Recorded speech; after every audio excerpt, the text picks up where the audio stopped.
I made a bunch of changes to this camper that I've never seen anybody else do. By doing that, it made it exactly right for our family.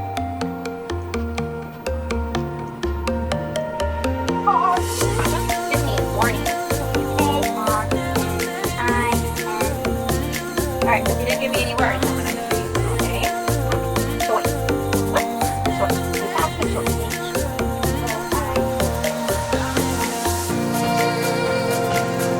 Round down. You're up for large towards everyone. See you back. Right, you're gonna have to round.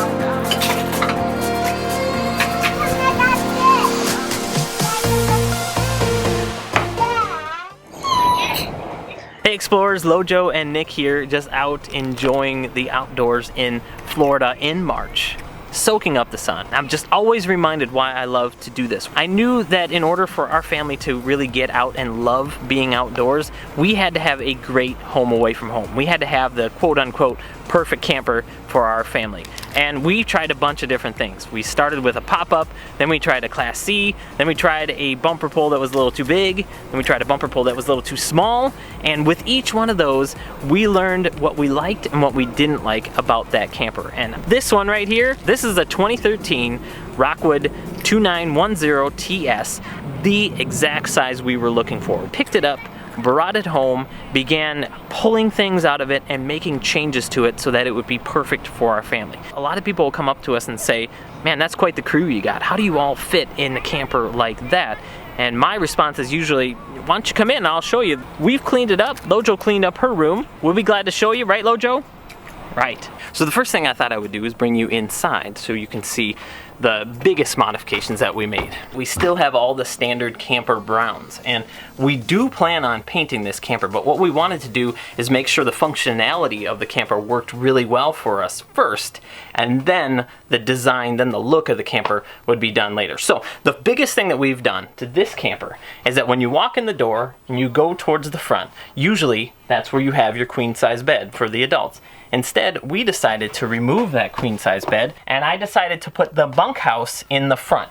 And the thing that we wanted to do is create a wall in the bunkhouse so that we could have two rooms. So here we have the boys' room, and we have a bunk here, and down here we have some storage space. Now this storage space goes all the way across, and my original plan in the design of this was that we could possibly put a kid underneath here. Since we have 5 kids, we don't need to do that yet because she sleeps in the back, and I'll show you that.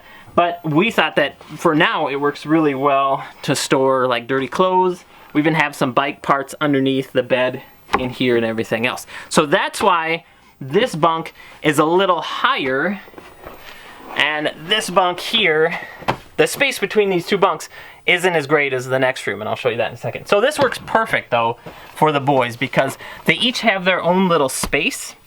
This is Nathan's bed up here.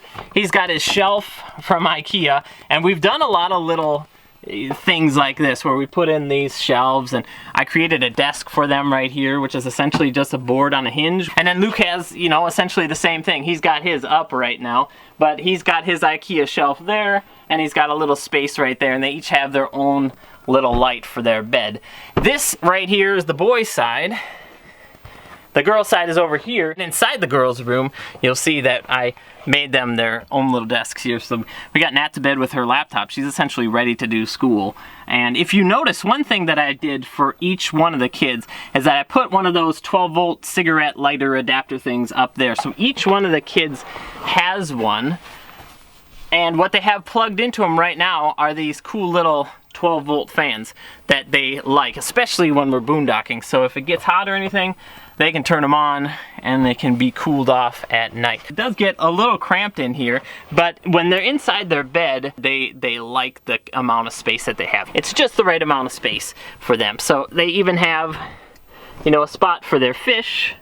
So if you saw our 30-hour travel video, when we got down to Miami from Wisconsin, they picked up these fish, and they have a nice little spot for them on these IKEA shelves, which we just flipped upside down. So that's the kids' sleeping area right there. And one thing that we wanted to have in this camper is we wanted the kids to have their own space. We didn't want them to have to sleep on the couch. So we were searching for the smallest footprint that we could possibly find, but be able to give them their own individual place for sleeping. So this took care of that for the kids. And you're probably wondering, well, where do you sleep if you remove the queen bed?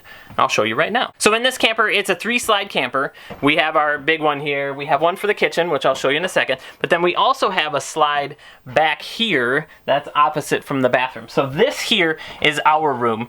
This was a little den type of room when the camper was new. It had a bunk here just like this, and then it down here had a couch that was similar to the brown couch that we have here, except it folded out for a bed.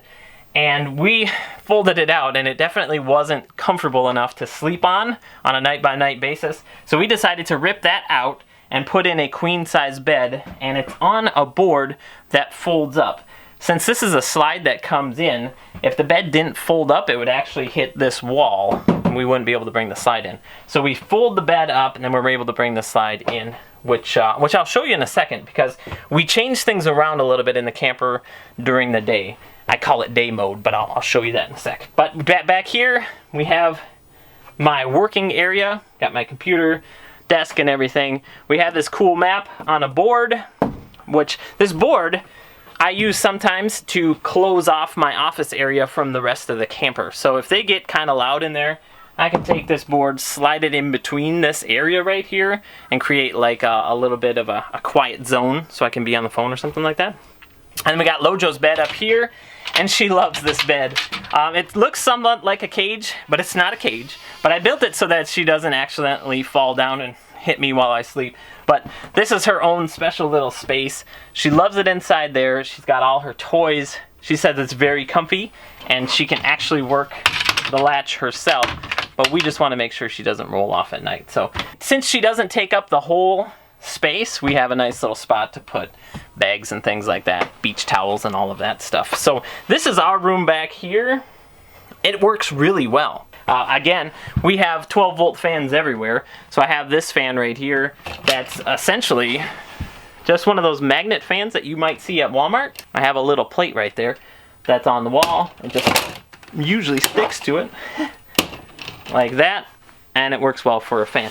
So another thing that we really liked about this camper was, even though it had a small footprint, it had a nice big bathroom. And that was pretty important for us because we have 7 people inside this camper. So we got this bathroom, and it's your standard bathroom. You got a shower right here with a tub that Tina loves. It's amazing how new campers aren't putting tubs in anymore.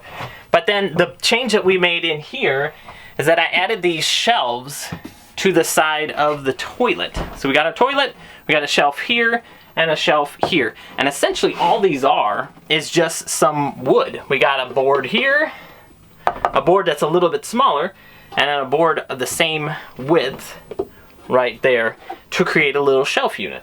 We put towels, we roll them up, we put shampoo, we got the cleaners and everything up here, out of the reach of the little ones. And it works really well to be able to store a lot of different towels in here. Another change we made is the shower head. You gotta change your shower head. And then I moved it up. So it used to be right here, so it would hit you right at your neck. But then you get a new shower head to give you a new little handle, put it right there, and it actually hits you on the head. So I also found these hooks right here at the dollar store, and I don't really know what they're for, but they come in like a pack of 5, and they have some screws, and I screwed them to the ceiling up there. So what we could do is, when we're in Florida and when we use the towels for swimming, and you know those humid days where nothing dries, we bring it inside and we hang it up on these hooks. So essentially we have like a bunch of spots to hang things in the bathroom, and we got some of those standard hooks back there so we can just hang things up around the shower area. So that's pretty much the changes that we've made to the bathroom. Nothing big. So for like messes and everything, I put this towel rack right here just screwed into the side of our shelf, and we got these shop towels from Walmart that they're just ready and accessible. If there's a mess or something, I can just grab one and then go at it and get that mess all taken care of. Also, we added, IKEA's a great place to get this kind of stuff with, right? We have one of these. We have these little shelves, which I'll show you some more about those here because those work really well. But we added those, and we have those around the camper as well. So I'll bring you into the main section. The main section here, it's pretty standard. You got your big slide, and then we have the slide over here that all the kitchen stuff is in. And by having the opposing sides, we're able to have the island in the middle, which at first we really liked the island, and having all of the storage in the island is really nice. But as we're moving on, we're thinking, well, that takes a lot of space inside the main area of the camper. So if this gets changed a little bit in our camper remodel, don't be surprised.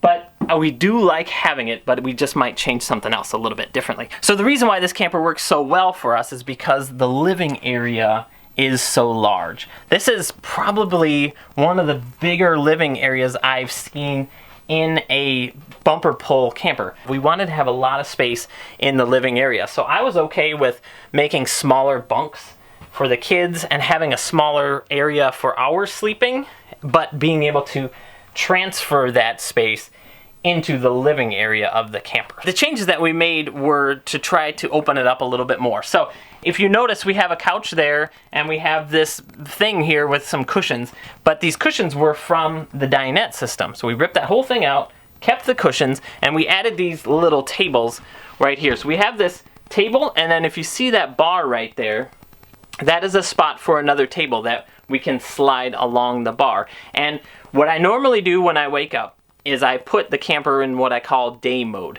I take my bed, I fold it up, and then I put up the camper table and everything right here. So I thought I would show you that right now and bring you through the steps that I take in the morning to put the camper into day mode. So let's go back to the bedroom. I'll start right there by putting up our bed, and then I'll show you what I do with those cushions.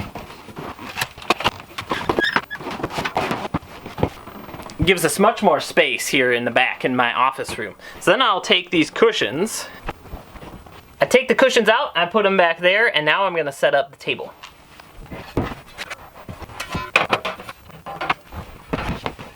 So within a few minutes, we're able to put the camper in what I call day mode, and I have a table here, and this table is on some brackets that I found at like your local Lowe's or something, but these are for like garage storage. I put that track on there so we could actually slide this, so we could slide it up against the couch if we need to, or we can have it in the middle and have kids sit all around it.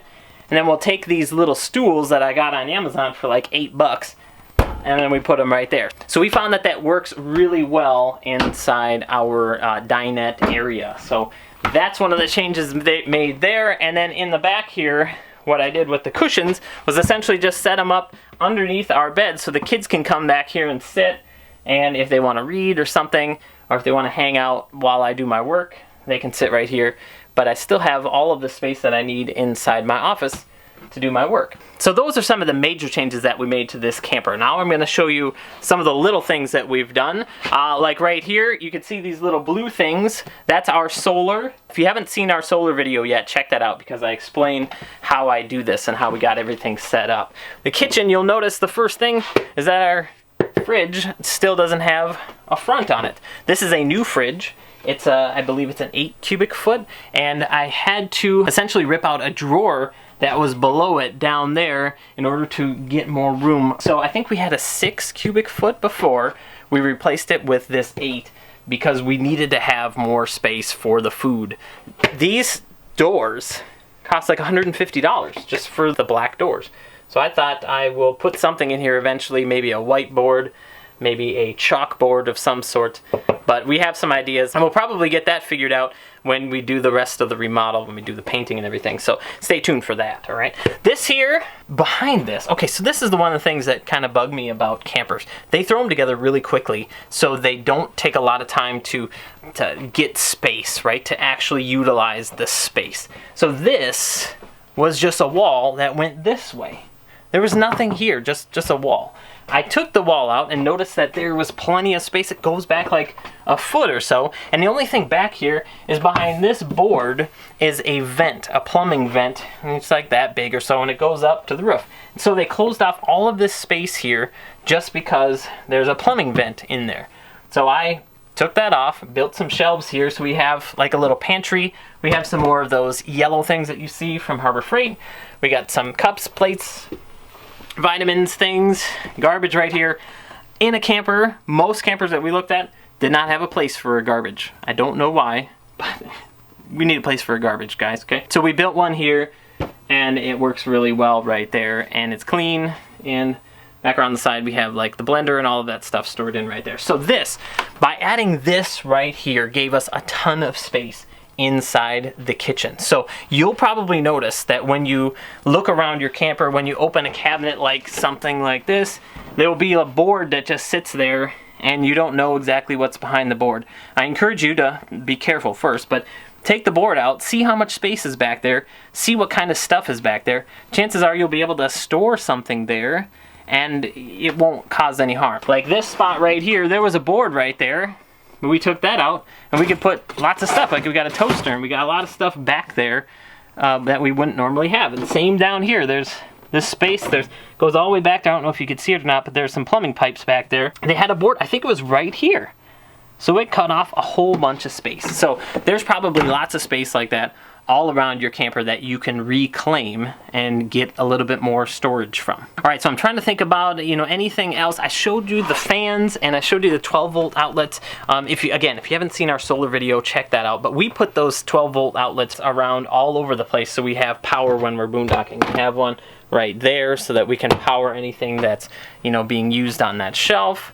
We put one down here, down below, which I won't open up because there's a bunch of junk in there, but essentially that powers my fan so that it's 12-volt powered. So even if we're boondocking somewhere we don't turn on the inverter, we can run all the fans, we can run all the lights and everything like that. Oh, one thing I'll show you over here.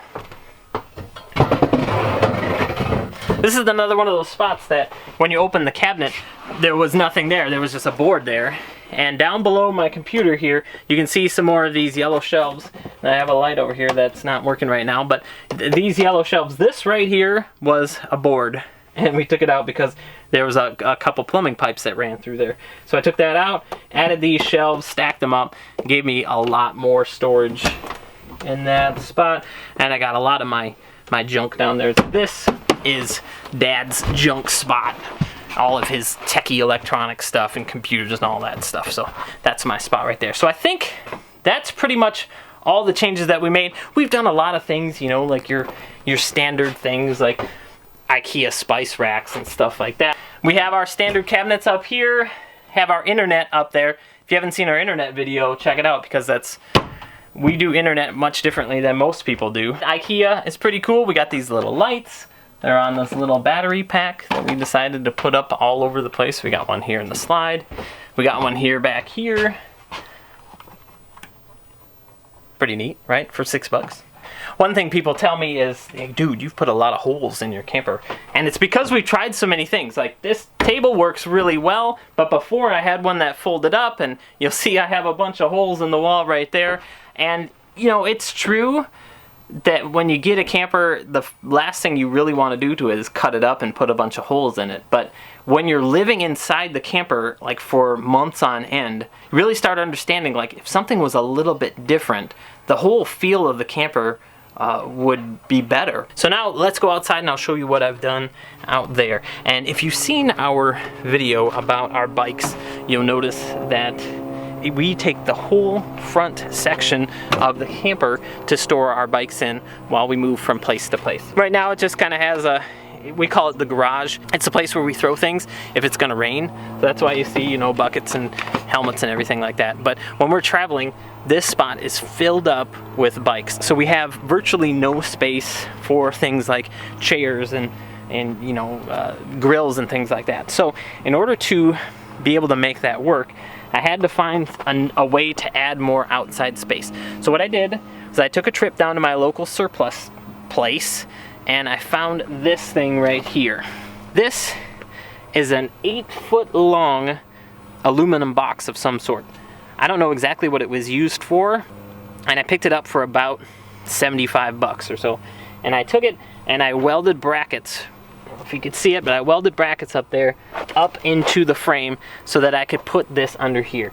This is where we store all of our fold-up chairs, and on the other side I put the Blackstone and the shelf in there, inside there. So this is something that I had to figure out before I could even put the bikes in the camper. The seats will get a little bit dusty. That's about it though, so it works pretty well for storing stuff. And we got our black stone right here on a shelf that I built, just a simple plywood shelf. I like this. I like the table. I love the black stone. The other day we tried to griddle cookies on it. Didn't really work, but I think we're gonna try that again, all right? So stay tuned for that. So we got a lid for it. So here we have our LP line, and it comes in, and I was able to pipe it right into the Blackstone. So if you're interested in doing that, I might put a write-up for that. If you're interested in that, let me know. I can maybe put that on the blog post. All right, so down here you'll notice that we have these bars. If you've been watching our videos for a while, you know that I get motion sick, especially when I go out on the boats. So laying in the camper and having people run around, especially like 5 kids, this thing can get moving quite a bit, right? So I said there's got to be a way to stabilize it. After doing research, I built these stabilizer bars and I put them crossways on these stabilizer jacks. And I thought I'll do a whole video about this because this makes a huge difference in how stable this camper is. So we'll talk more about that a little bit later. But yeah, that was something that made a huge difference. On this side, this was a change that I didn't really want to make, and it wasn't functional, but we had some water leaking in. Tina was, one day she said, I smell some mold. And we pulled up our mattress and everything and noticed that water was getting in and rotting out the wood in this slide. So it was coming in through this slide channel right here and seeping into the wood through the screws. And so we had to take that floor out and replace the whole thing. It was quite a job. We got it done. That's the second time though on this camper that water's been getting in through these slides. Oh yeah, right here. Talking about stabilizer jacks. There, I don't know if you can see it, but right there, there's another. I added a jack at the midpoint of the camper because especially on these ultralights, the frame isn't as stout as some of those heavier models. So when you're walking around on these, the frame will tend to flex a little bit, and when it's sitting here on the tires, it'll just flex on the springs. So by adding stabilizer jacks right by the wheels, you add a spot right in the center of the camper where it can firm it up a little bit. So that was a big thing right there to do, but it helped a lot. And so again, I'll go in a whole video about that and tell you all about that. Let me know if you're interested in that too. Drop me a message in the comments.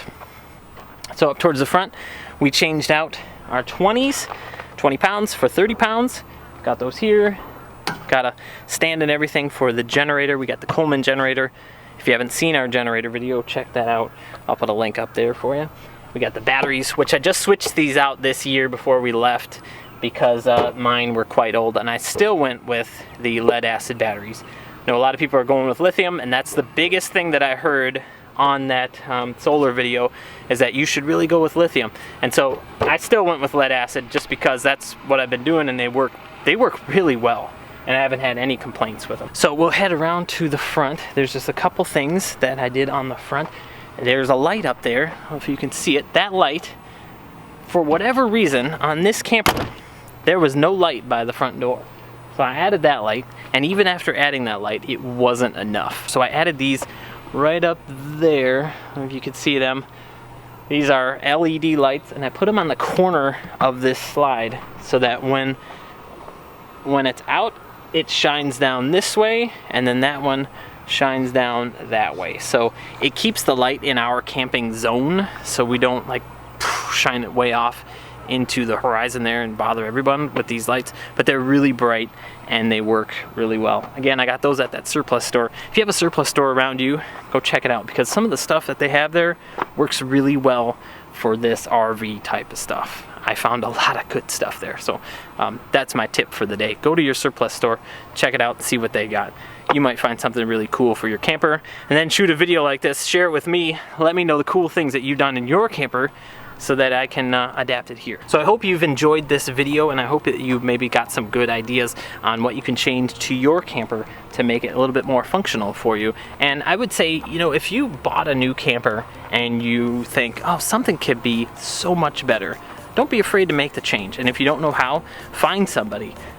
Shoot me a message. If I'm close to you, I'll help you out. You know, just reach out to somebody that can maybe help you get that little piece of functionality to your camper, because when you're out here and you're living in less than 200 feet of space, any little change that you can make a huge difference, right? So thanks so much for watching this video. If you're new here, be sure to subscribe. We do all kinds of videos all the time, from how we do stuff like this to solar, internet, bikes, and the stabilizer jacks. I'm going to be talking about those pretty soon as well. And we also love to explore, and so we try to get out there and explore different things in a way that a larger family would. So we kind of give it a little bit different flavor. I'm going to try to do a blog post on it and put it up on our website. That's where I try to do all kinds of information and things like that. And then also something new that I'm doing is I'm calling it Nick's Tips, and it's essentially just an email list. If you're interested in knowing what I'm doing more on a real-time basis, I will send out like a little bit more crude videos, just real quick snippets on things that I'm doing, if I'm changing out my table for the Blackstone or something like that. And a lot of times I like to just shoot a quick video and say, yeah, this is what I did, and I show you what I did, right? Just so that we can try to figure this thing out together, you know, to try to get to do stuff like this. So anyway, be sure to subscribe. Thank you so much for watching, and I look forward to talking to you soon. If you have any questions, leave me a message, or just leave me a message just because you'd like to say hi. I'd love to say hi to you too. Thanks so much. Talk to you soon. Bye-bye. What are you doing?